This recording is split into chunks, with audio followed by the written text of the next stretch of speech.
যাই হোক, বলতেছিলাম সে ধ্বংস হয়েছে কিভাবে? তার আল্লাহর নবীর সব ক্ষেত্রে সে বিরোধিতা করত। আল্লাহর নবী যেখানে দাওয়াতের কাজ করতে যাইত সেখানে সে বিরুদ্ধাচরণ করত। এমনকি আল্লাহর নবীকে কষ্ট দেওয়ার জন্য তার 3টা ছেলে ছিল, উতবা, উতাইবা আর মুআত্তাব। কি নাম? Utba, Utaiba, Muattab. এই 3 ছেলের মধ্যে বড় 2 ছেলে উতবা আর উতাইবা, এই 2 ছেলের কাছে আল্লাহর নবীর 2 কন্যা রুকাইয়া আর উম্মে কুলসুমকে বিয়ে দিয়েছিলেন। খেয়াল করে শুনবেন, আল্লাহর নবীর কন্যা রুকাইয়া আর উম্মে কুলসুমকে এই 2 ছেলের কাছে বিয়ে দিয়েছিলেন। আবু লাহাব ঘরে গিয়ে তার ছেলেদেরকে লক্ষ্য করে বলতে লাগলো, শোনো, আমি তোমাদের সাথে আর কোনোদিন কথা বলবো না। আমি তোমাদের সাথে, তোমরা আর কোনোদিন আমাকে বাবা বলে ডাকবে না ততক্ষণ না পর্যন্ত তোমরা 2 জন মুহাম্মদের 2 কন্যাকে তালাক না দাও। নাউজুবিল্লাহ। এর মধ্যে 2 জনের মধ্যে উতাইবা ছিল বাবা প্রেমিক। বাবা যা বলতো সঠিক না বেঠিক দেখার বিষয় না, বাবা যা বলতো সেটাই মানতো। তৎক্ষণাৎ সে ঘর থেকে বেরিয়ে আসছে, আয়েশা আল্লাহর নবীর ঘরের সামনে দাঁড়ায় গেছে। দাঁড়ায় বলতেছে, মুহাম্মদ। শ্বশুরকে কেউ নাম ধরে ডাকে না, কিন্তু এই ফাজিল, এই অভদ্র আল্লাহর নবীকে নাম ধরে ডাকলো, হে মুহাম্মদ। আল্লাহর নবী দৌড়িয়ে আসছে, বাবা তুমি কেন আসছো? বলতেছে, কোনো কথা নাই। আল্লাহর নবীর কথা বলার আগে আল্লাহর নবীর মুখের উপর সে থুতু নিক্ষেপ করলো। নাউজুবিল্লাহ। থুতু নিক্ষেপ করে দিল। আল্লাহর নবী তারপরও কিছু বলেন নাই।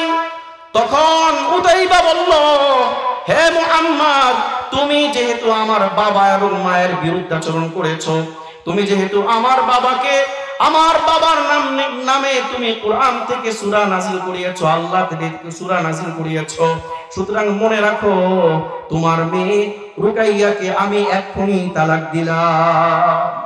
নাউজুবিল্লাহ বলবেন না? একটা মেয়ে যখন বাপের বাড়িতে চলে আসে তালাক নিয়ে, ডিভোর্স নিয়ে, বাবার কাছে কষ্ট লাগে কিনা? কষ্ট লাগে কিনা? আল্লাহর নবী ভীষণ কষ্ট পেলেন। কষ্ট পেয়ে একটা বদদুয়া করছেন, আল্লাহ তাআলার অনেকগুলো নেকড়ে আছে, কোন একটা নেকড়ে যেন তোমাকে শেষ করে দেয়, এতটুকু বদদুয়া করছেন। বাবার কাছে চলে আসছে উতাইবা। আসার পরে বাবা জিজ্ঞেস করলো, কি রে মুহাম্মদ কোন উত্তর দিছে নাকি? হ্যাঁ উত্তর দিছে। ছোট্ট একটা কথা বলছে। কি বলছে? মুহাম্মদ বলছে, আল্লাহ তাআলার নাকি অনেকগুলো নেকড়ে আছে, কোন একটা নেকড়ে যেন আমার উপর আক্রমণ করে। তখন মা আর বাবা বলল, ঠিক আছে বাবা, মুহাম্মদ যা বলছে কোনটা তো মিস হয় নাই, যেমনি মাসে তেমনি লাগছে। শোনো, কোনদিন তুমি বাড়ি থেকে দূরে যাইবা না। বাড়ি থেকে দূরে যাইতে দিত না। একবার ব্যবসায়িক প্রয়োজনে উতাইবাকে দূরে যাইতে হইল, দূরে পাঠায় দিল। আর আবু লাহাব বইলা দিল, দারোয়ান যারা ছিল, পাহারাদার ছিল, তাদেরকে বইলা দিল, অবশ্যই তাকে সেফে রাখবা।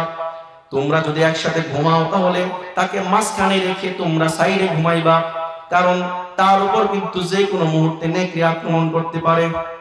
আবু লাহাব কিন্তু আল্লাহর নবীকে বিশ্বাস করতেন, মানে আল্লাহর নবী যে যা বলে তা সঠিক হয়ে যায়, সেটা কিন্তু বিশ্বাস আবু লাহাবের ছিল। কিন্তু দম্ভের কারণে, অহংকারের কারণে ধর্ম মান্য করে নাই, ধর্ম মানে নাই। সে বলতে লাগলো, উতাইবাকে অবশ্যই সেভে রাখবা, কারণ যে কোনো মুহূর্তে তার উপর আক্রমণ আসতে পারে, নেকড়ে আক্রমণ করতে পারে। তখন সফরের পথে একদিন এক জায়গায় অবস্থান করলো। তখন তার পাহারাদার যারা ছিল সবাই তাকে সেভে রাখলো, বালিশ টালিশ সামনে দিয়া, পাশে দিয়া, সব দিকে দিয়া তাকে মাঝখানে ঘুম পাড়াইছে। এমনকি কোনো বর্ণনায় আছে তাকে একটা মাচা বানায়া মাচার উপর রাখছে। সবাই নিচে ঘুমাইছে আর তাকে মাচার উপর রাইখা দিছে, যেন কোনো বাঘ আর নেকড়ে আক্রমণ করতে না পারে। তখন সবাই ঘুমে বিভোর। একটা নেকড়ে এসে সবার মুখের উপর গান শুনতে লাগলো, কারণ এই নেকড়েটা সাধারণ কোনো নেকড়ে না, আল্লাহর ফেরেশতা ছিল। নেকড়ে আইসে সবার গান শুনতেছে, কারো থেকে বদদোয়ার কোনো গান পাওয়া যায় কিনা, কারো মধ্যে বদদোয়ার কোনো গান পায় নাই। উপরে উঠে দেখে যে উপর থেকে একটা বদদোয়ার গান আসতেছে।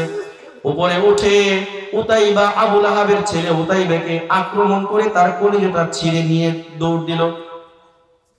আল্লাহর নবী যা বলছে সেটা হয়েছে কিনা? কলিজা নিয়ে দৌড় দিছে। এদিকে সংবাদ আসলো আবু লাহাবের কাছে, তোমার ছেলে উতাইবা তাকে তো নেকড়ে খেয়ে ফেলছে। তখন তার বিশ্বাস হয়েছে, না রে, মুহাম্মদ যা বলছে তাই তো সঠিক হয়ে গেছে, এখনো তো সঠিক হয়ে গেল। এভাবে তারপরও সে আল্লাহর নবীকে মানে নাই, আল্লাহর নবীর বিরুদ্ধাচরণ আরো বাড়াইয়া দিছে। শেষ পর্যন্ত সে নিজে ধ্বংস হয়েছে। কেমনে হয়েছে ছোট্ট কইরা বইলা দিই। বদরের যুদ্ধের 7 দিন পর তার প্লেগ মহামারী হয়। তার বদরের যুদ্ধের 7 দিন পর তার প্লেগ আর ছোট্ট গুটু বসন্ত হয়। গুটু বসন্তের ফলে সে মারা যায়। মারা যাওয়ার পর মানুষ মনে করত গুটি বসন্ত একটা মহামারী, মহামারীর জন্য কেউ তার ধারে কাছে যায় না। 3 দিন 4 দিন পর্যন্ত মাঠে পড়ে রইছে, কেউ ধারে কাছে যায় না, ধরেও না, ছোঁয়েও না। 3 দিন 4 দিন পর যখন গন্ধ বের হওয়া শুরু হয়েছে, তখন পাড়ার লোকেরা বলল, কি অবস্থা, ছেলে 3টা আছে, 2টা আছে, তা সত্ত্বেও কেন তাকে কবর দেয় না? তখন ছেলেরা কেউ কাছে যায় নাই। কিছু লোক বাড়া করে, হাফসি কিছু গোলাম বাড়া করে তাদেরকে দিয়ে লাঠি দিয়ে একটা গর্ত করে লাঠি দিয়ে ধাক্কা দিয়ে গর্তের মধ্যে ফালাই দিছে। এমন অপমান কি আর কিছু হয়? আল্লাহ তাআলা এমন ভাবে তাকে ধ্বংস করে দিয়েছেন। এজন্য আল্লাহ বলছেন, তাব্বাত ইয়াদা আবি লাহাবি ওয়া তাব।